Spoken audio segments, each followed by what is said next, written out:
मला आज सुप्रीम कोर्टाचे अभिनंदन करावेसे वाटतात आणि हा भारतीय लोकशाहीचा विजय आहे.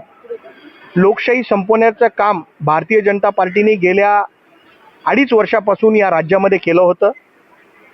सरकार फोडणं असेल, आमदार फोडणं असेल, निव्वळ आपल्या स्वार्थासाठी महापालिकेच्या निवडणुका न घेणं असेल, याला सुप्रीम कोर्टाने सरकारला एक मोठा दणका दिलेला आहे.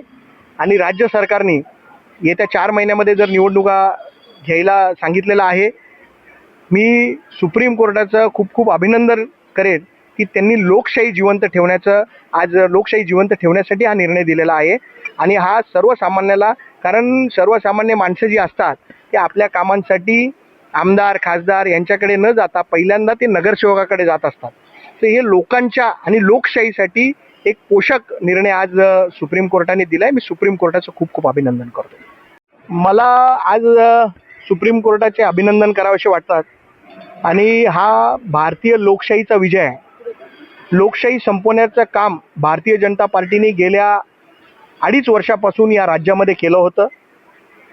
सरकार फोडणं असेल, आमदार फोडणं असेल, निव्वळ आपल्या स्वार्थासाठी महापालिकेच्या निवडणुका न घेणं असेल, याला सुप्रीम कोर्टाने सरकारला एक मोठा दणका दिलेला आहे. आणि राज्य सरकारने येत्या 4 महिन्यामध्ये जर निवडणुका घ्यायला सांगितलेलं आहे. मी सुप्रीम कोर्टाचं खूप खूप अभिनंदन करेन की त्यांनी लोकशाही जिवंत ठेवण्यासाठी हा निर्णय दिलेला आहे.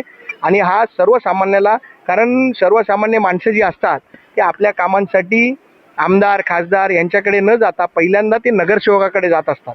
तर हे लोकांच्या आणि लोकशाहीसाठी एक पोषक निर्णय आज सुप्रीम कोर्टाने दिला आहे. मी सुप्रीम कोर्टाचं खूप खूप अभिनंदन करतो.